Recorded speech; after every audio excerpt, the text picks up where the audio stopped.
Dieu de vraiment parler à nos cœurs. Maintenant, je veux dire des choses qui vont. Je veux que vous preniez le temps de bien m'écouter. Parce que je vais vous dire des choses. Ce matin, sont un petit peu contraires de ce que vous avez l'habitude d'entendre. Mais moi, je ne suis pas ici pour vous donner du pardon. Je ne suis pas ici juste pour dire des choses qui plaisent aux gens. Je vais être là pour dire ce que la Bible dit. La parole de Dieu dit. Et donc, vous allez vous en apercevoir, au fur et à mesure que j'avance, dans ce message, vous allez vous apercevoir qu'il y a beaucoup de petits thèmes là. Peut-être qu'ils ne croient pas à ça, mais écoutez bien ce que je veux dire. Tellement important de bien écouter la parole de Dieu. Et si vous avez vos Bibles, OK, on va, je ne sais pas si c'est en marche. OK. Dans Marc, 3e chapitre.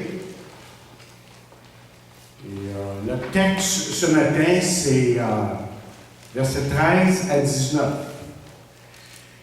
Et je suis obligé de couper à moitié le message parce que quand j'ai fini de le faire, c'est à peu près 2 fois à longueur de ce que je fais normalement. Donc j'ai dit, OK, c'est aussi bien d'en faire aujourd'hui, la semaine prochaine. Je vais demander à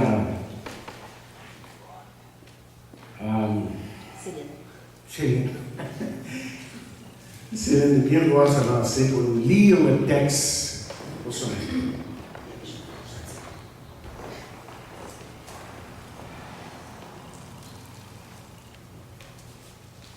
Il monta ensuite sur la montagne. Il appela ceux qu'il voulut, et ils vinrent auprès de lui. Il en établit 12 pour les avoir avec lui et pour les envoyer prêcher avec le pouvoir de chasser les démons. Voici les 12 qu'il établit. Simon, qu'il nomma Pierre, Jacques, fils de Zébédée, et Jean, frère de Jacques, auquel il donna le nom de Boanerges, qui signifie fils du tonnerre. André, Philippe, Barthélemy, Matthieu, Thomas, Jacques, fils d'Alphée, Thaddée, Simon le Cananite et Judas Iscariote, celui qui livra Jésus.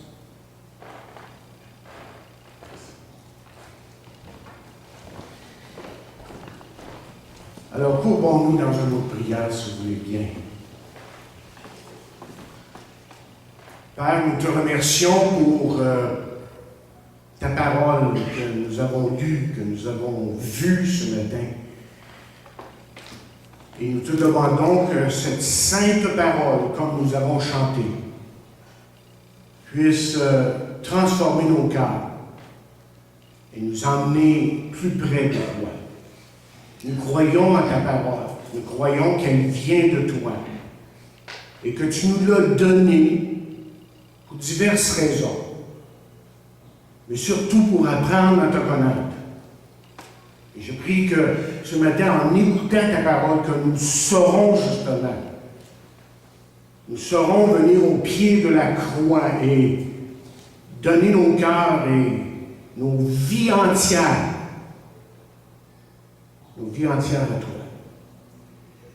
Donc, Seigneur, dispose nos cœurs. Nous te le prions dans le nom de Jésus. Et pour sa gloire. Amen.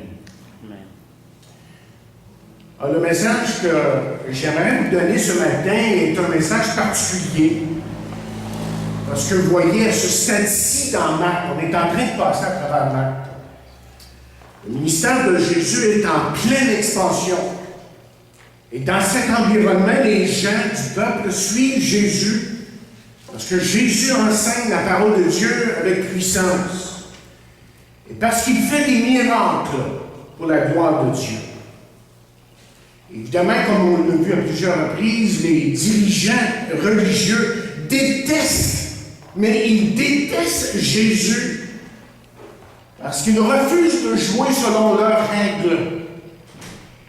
Et parce qu'ils l'exposent, ils les exposent pour ce qu'ils sont vraiment, les hypocrites. Et le ministère de Jésus, bien surtout dans Marc, là, on en a parlé à plusieurs reprises, est rempli d'événements qui se produisent de manière rapide. et même agité.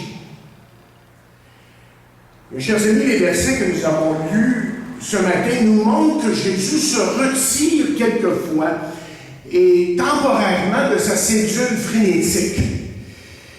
Autrement dit, il prend le temps de prier son Père et de choisir 12 hommes qui seront ses représentants auprès des brebis perdues d'Israël et éventuellement dans le monde entier. J'ai dit que ce message était spécial et particulier, et il l'est. Et pourquoi? Parce que dans ce message, voyez, nous allons découvrir que toute personne qui est disciple de Jésus-Christ peut être utilisée par lui. Vous voyez en regardant le genre d'homme que Jésus a choisi ici, que Jésus a choisi et utilisé à son époque, dans son temps, bien ça nous donne de l'espoir pour notre époque. Si Jésus pouvait utiliser ces hommes qu'on va décrire la semaine prochaine, alors aucun doute de ça qu'il peut nous utiliser, vous et moi. Si vous êtes son enfant ce matin, je veux que vous sachiez que vous pouvez le servir et que vous avez votre place dans l'œuvre de Dieu. Et que votre place, c'est ici, dans cette église locale et ailleurs, évidemment. Mais regardons ces versets et observons les bénédictions qui y sont révélées, tout en considérant le sujet suivant, le choix des 12. Le choix des 12. Et dans ce premier verset ici, notre point de mire est Jésus-Christ lui-même. Parce que vous voyez, Jésus s'est retiré de son travail public pour avoir un temps de solitude. Il a quitté la foule afin de choisir ses disciples. Et Marc nous dit que Jésus est allé à la montagne. Luc, lui, est encore plus précis en disant que Jésus se rendit sur la montagne pour prier et passa toute la nuit à prier Dieu. Jésus, autrement dit, est sur le point de choisir 12 hommes qui deviendront ses porte-parole, ses représentants face aux gens d'Israël. Et c'est une décision ici là, qui est primordiale, très importante. Et Jésus veut être certain de connaître la volonté de son Père.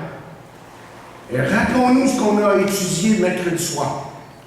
La Bible dit dans Philippiens 2e chapitre qu'il était un vrai homme. C'était pas juste un assemblant d'hommes, c'était pas un fantôme comme certains dans le temps de Paul enseignant. Non, il était un vrai homme. Alors Jésus en tant qu'homme cherche un endroit privé et passe la nuit à prier afin de connaître la volonté de son Père. Mais quelle leçon pour nous? Jésus, Fils de Dieu, Dieu incarné, celui-là a ressenti le besoin de chercher la face de son Père afin de prendre cette décision importante, cette grande décision. Et Jésus a pris le temps de se retirer d'une cédule très occupée pour passer en prière. Je dirais même un temps prolongé, voire, comme la Bible dit, une nuit entière avec celui qui l'avait envoyé. Autrement dit, en tant qu'homme, Jésus il voyait son besoin intense de faire appel à son Père pour obtenir l'aide dont il avait besoin jour après jour. Le point que je veux soulever avec vous pour commencer, que Jésus a fait de la prière, il a fait de la prière, chers amis, une priorité dans sa vie. Et n'est-ce pas que ça met à jour, justement, notre propre besoin de chercher la face de Dieu dans la prière? Écoutez, nous ne sommes pas le sauveur et le rédempteur de l'humanité. Mais nous sommes que simples personnes qui aurions dû, je dirais même, dû se retrouver dans l'éternité sans Dieu, c'est-à-dire dans la perdition éternelle.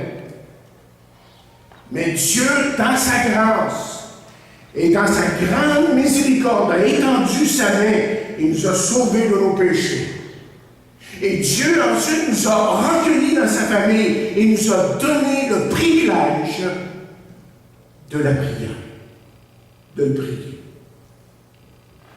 Laissez-moi vous donner un bref aperçu de la prière. Et, si vous voulez, des promesses qui y sont rattachées dans l'espoir de vous démontrer son importance dans votre vie personnelle et son importance pour l'Église locale, notre Église, par exemple.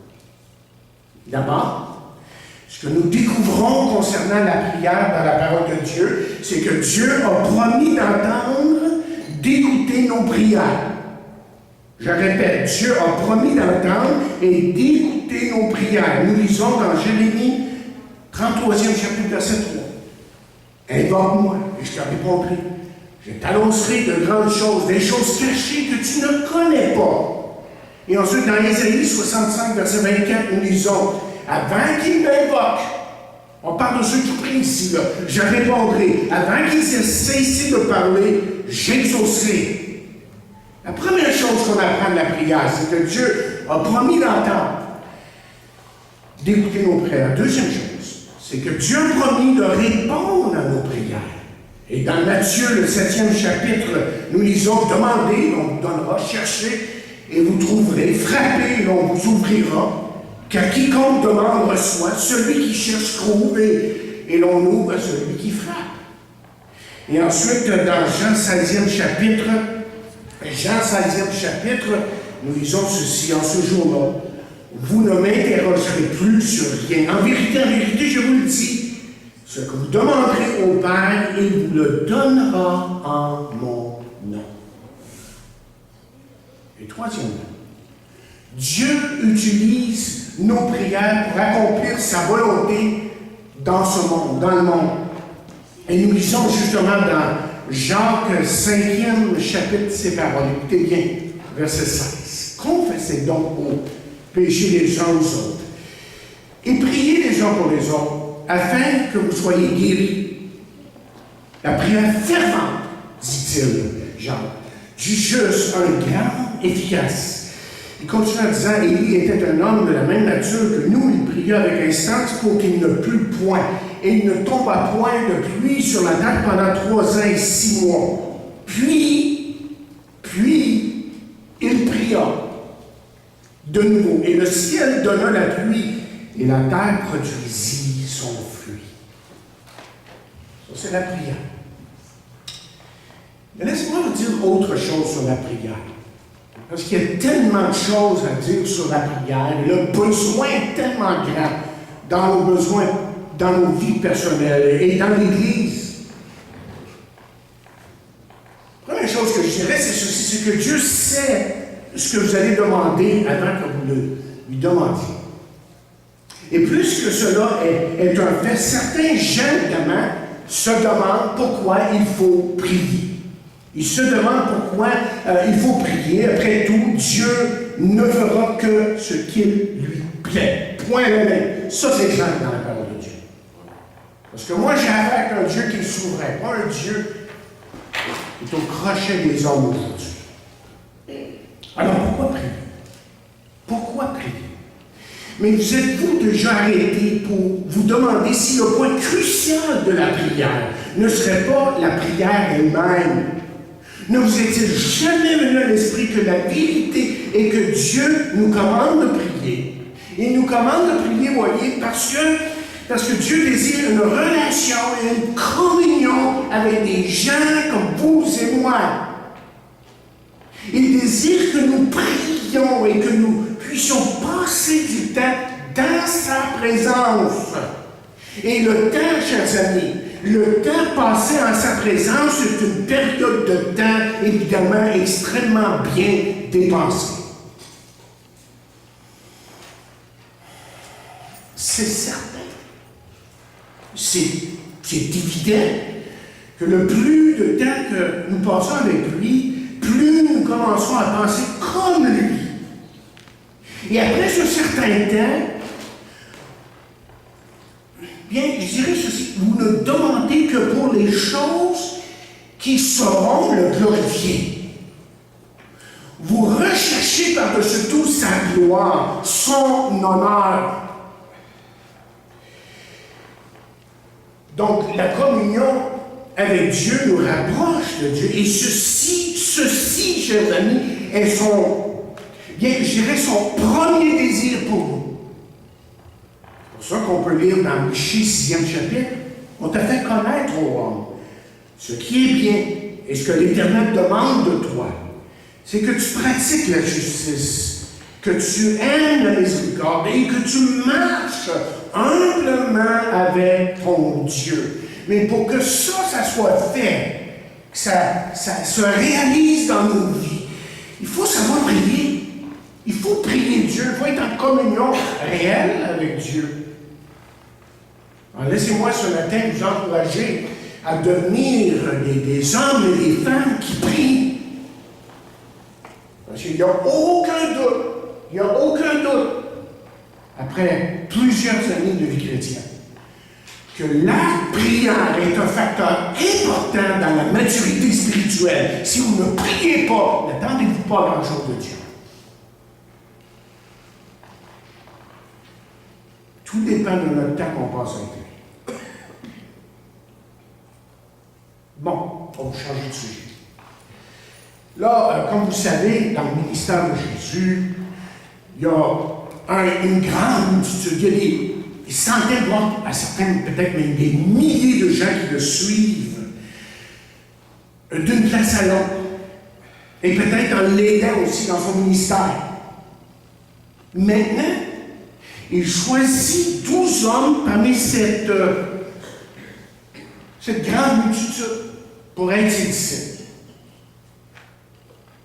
Et déjà, il leur avait demandé de tuer, en tout cas certains, comme on peut mentionner Pierre, André, Jacques, Jean, Matthieu et d'autres, évidemment. Déjà, il avait spécifiquement appelé ces hommes-là. Maintenant, il les appelle pour une fonction spéciale au niveau du service de l'œuvre qui va être accompli. Et Matthieu 10, verset 2 nous dit que ces hommes ont été mis à part et furent appelés apôtres. Et ce nom-là est très important. Parce que ce nom-là nous parle de celui envoyé avec des ordres. Et ça fait référence, vous voyez, au représentant du roi, celui qui parle ayant autorité du roi ou l'autorité du roi, celui qui ne doit pas être ignoré. Ça, c'est un apôtre. Jésus lui-même choisit ces 12 hommes et Jésus les a envoyés avec son message. Mais la question est celle-ci. Pourquoi a-t-il appelé ces hommes plutôt qu'un autre homme, que d'autres hommes? Pourquoi ont-ils été choisis pour ce grand honneur? Est-ce quelque chose qu'ils possédaient que les autres n'avaient pas? Était-il spécialement, je ne sais pas moi, doué spirituellement et plus près du Seigneur? Est-ce que Jésus savait que ces hommes deviendraient des grands prédicateurs? C'était ça. Et la Bible dit dans Matthieu 10, verset 1, ceci. Parole très importante. Qui court à travers les Épîtres. Puis ayant appelé. Parce que vous voyez, en fin de compte, et on en parlera plus la semaine prochaine, ces hommes n'avaient rien de spécial. Ils étaient des hommes ordinaires, avec des défauts et des problèmes ordinaires. Alors pourquoi a-t-il fait appel à ces hommes? Pourquoi eux? Vous savez c'est quoi la réponse? C'était tout simplement parce qu'il le voulait. Point à la ligne. Pour son bon plaisir. C'était un choix souverain qu'il a fait en s'appuyant sur sa propre volonté, ses propres desseins.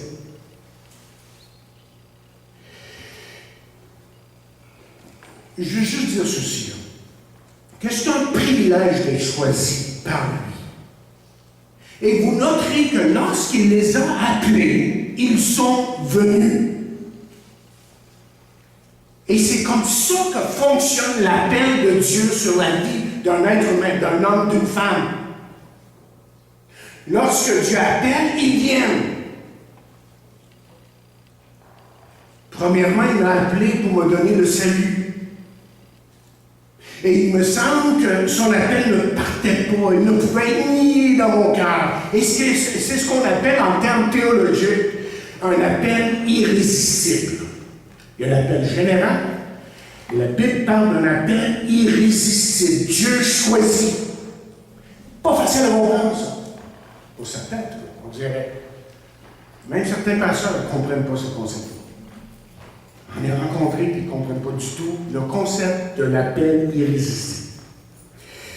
Lorsque je suis venu à lui par la foi, je lui ai demandé de me sauver. C'est exactement ce qu'il a fait. Il est entré dans ma vie, il a complètement changé. Il a fait de moi une nouvelle personne.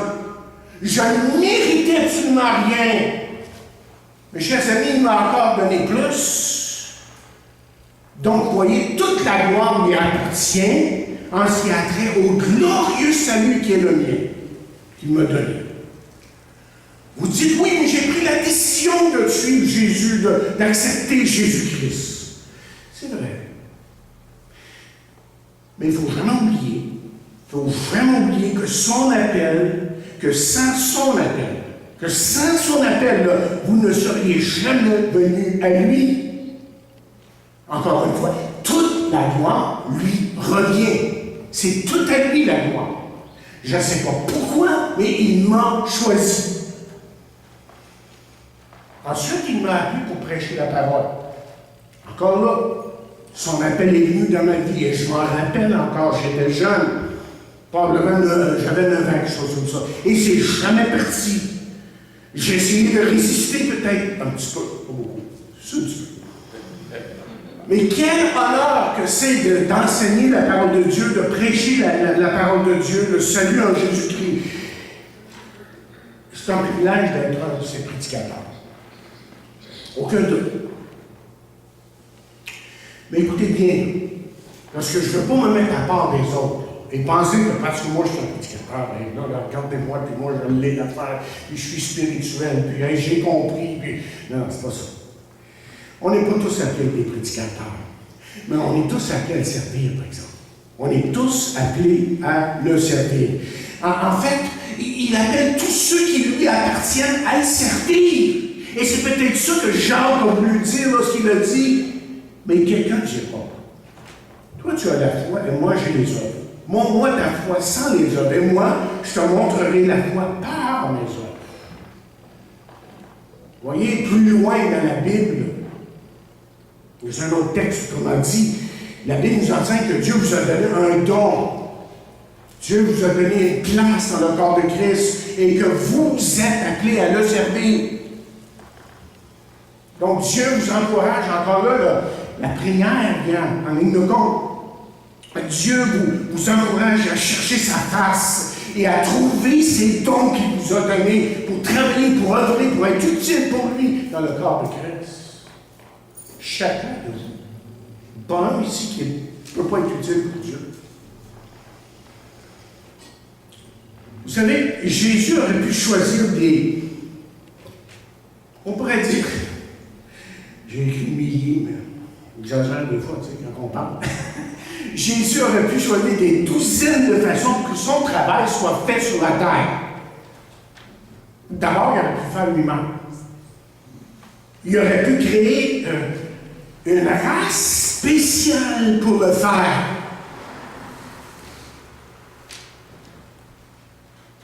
C'est drôle, mais c'est arrivé un matin. Je t'en ai repasser le message, là, j'ai rentré ça. Attendez, c'est justement ce qu'il a fait. Il a créé une race spéciale pour le faire. Il nous a sauvés de nos péchés et a fait de nous un peuple spécial ou particulier pour faire son œuvre.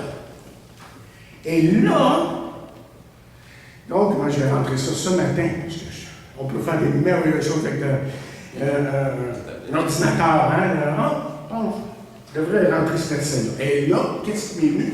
1er Pierre, 2e chapitre, verset 9 et 10, qui dit, et je répète ce qui a été dit auparavant, vous au contraire, vous êtes une race élue, un sacerdoce royal, une nation sainte, un peuple acquis, afin que vous, écoutez bien ce qu'il dit ici, afin que vous annonciez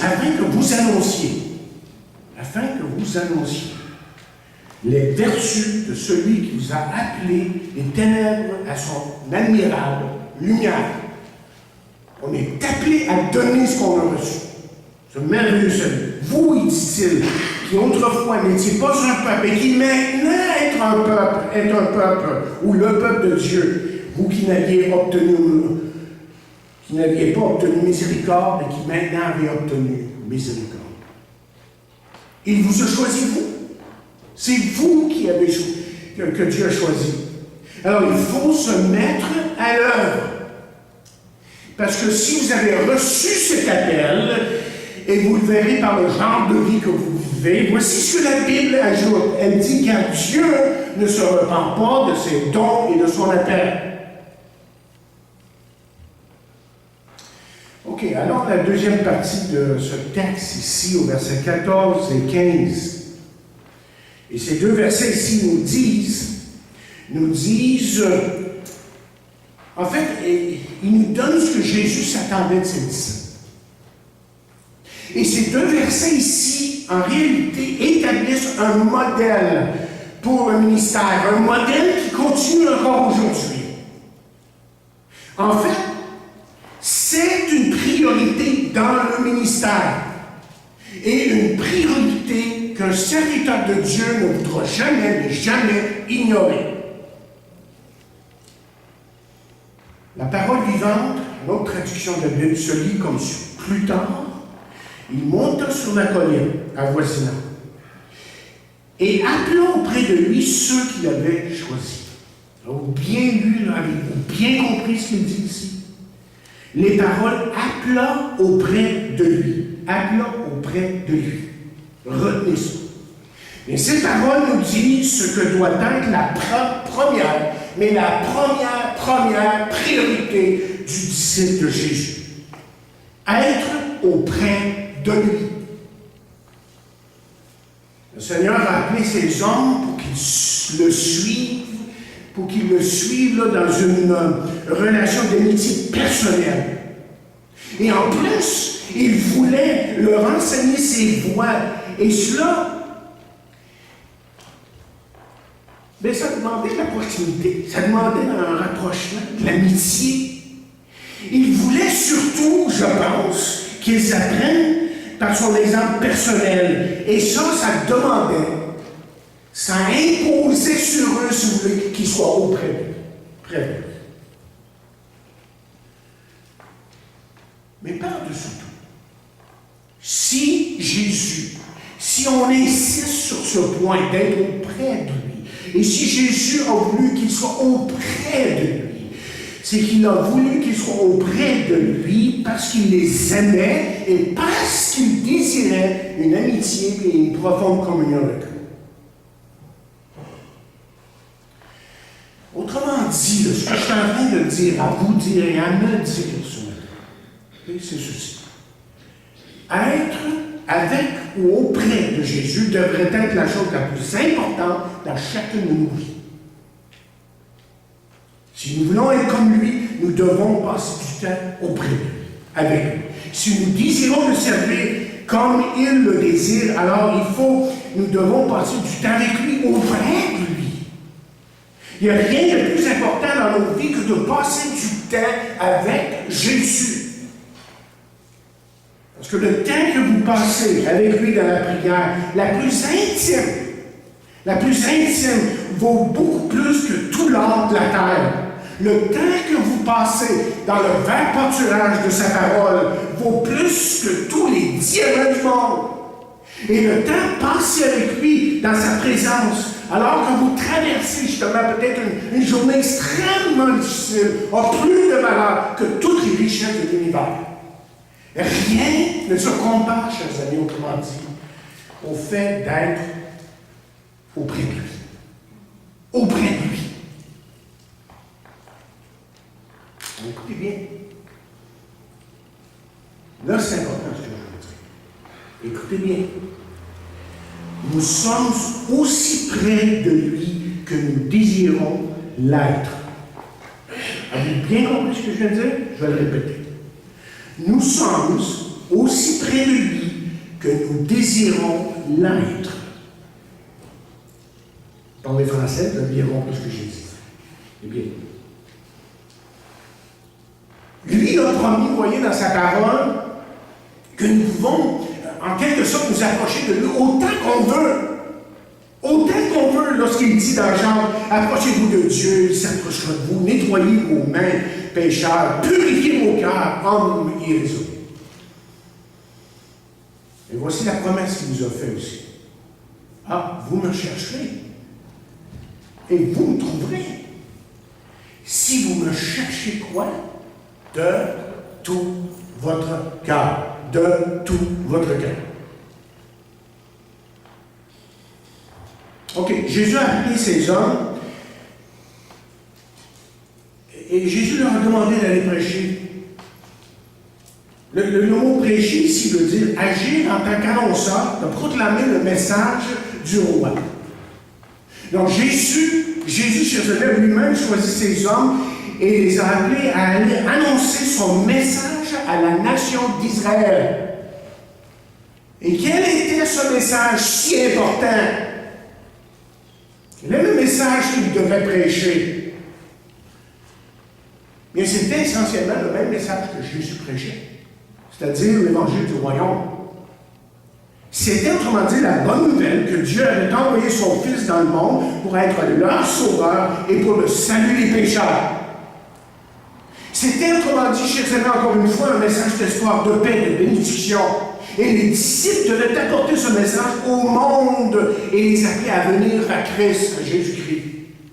Quel grand message, quel grand appel, puissant appel que ces hommes ont reçu. Mais encore une fois, pour faire le parallèle de ce que j'ai dit il y a quelques instants, on n'est pas tous appelés à être des prédicateurs, proprement dit. En fait,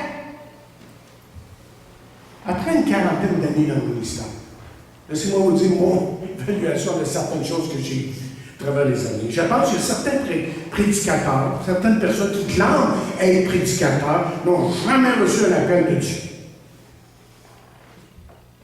Pour cette couche. Je pense que certains se sont appelés eux-mêmes. D'autres ont été appelés peut-être par maman, papa, grand-papa et grand-maman. Et d'autres ont été appelés par leur Église. Comment est-ce qu'on peut discerner justement un homme qui est vraiment appelé? Un homme qui a vraiment reçu l'appel de Dieu? Bien, il y a trois choses qui se passent lorsque quelqu'un a reçu son appel. Un homme de Dieu a écrit ceci. Premièrement, Dieu utilisera cet homme en ouvrant des portes pour qu'il prêche l'Évangile. Pour qu'il prêche, tout simplement. Les portes vont s'ouvrir. Il va prêcher. Deuxièmement, Dieu parlera à travers celui-ci pour nourrir son troupeau. Les gens vont recevoir quelque chose. Les gens vont sentir que leur âme est nourrie. Et troisièmement, il dit, Dieu va faire fructifier ce prédicateur par le salut des âmes auxquelles il prêche. Et il termine en disant ceci. C'est ainsi que vous le saurez. Maintenant, bien que Dieu soit le seul qui appelle les prédicateurs, il est évident que lorsque vous lisez la parole de Dieu, que Dieu appelle tous et chacun, il appelle ses enfants et des témoins. Lorsque vous êtes sauvés, rappelez-vous, ne vous faites jamais dire le contraire. Ne vous faites jamais dire que vous recevez du Saint-Esprit plus tard. Il place son esprit en vous le moment que vous recevez Christ dans votre vie. Et là, il vous dit, et il me dit, mais vous recevrez une puissance, le Saint-Esprit survenant sur vous, et vous serez mes témoins à Jérusalem, dans toute la Judée, dans la Samarie, jusqu'aux extrémités de la terre. Et la Bible est remplie d'interpellations pour que le peuple de Dieu aille de l'avant et prêche la bonne nouvelle. C'est fait là, c'est fait ailleurs.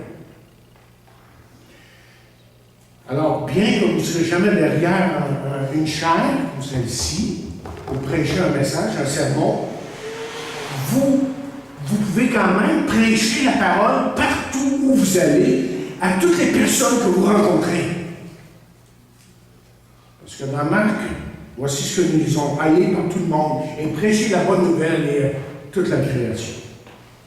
Jésus, autrement dit, écoutez bien, Jésus, qui est vivant, qui est sur son trône et qui est dans nos cœurs aujourd'hui, veut encore que ses disciples, et ça c'est faux, déclarent son nom, son message. OK, là on arrive dans la dernière partie pour ce matin. Ce ministère ici que ces hommes avaient à prêcher devait être accompagné de miracles. Ils ont reçu le pouvoir, la puissance de guérir les malades et de chasser les démons.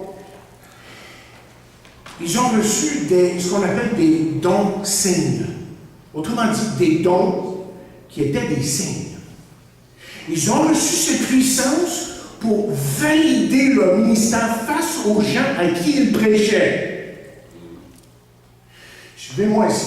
Les gens savaient que Jésus guérissait les malades et qu'il chassait les esprits démoniaques. C'était clair, ce qu'il faisait.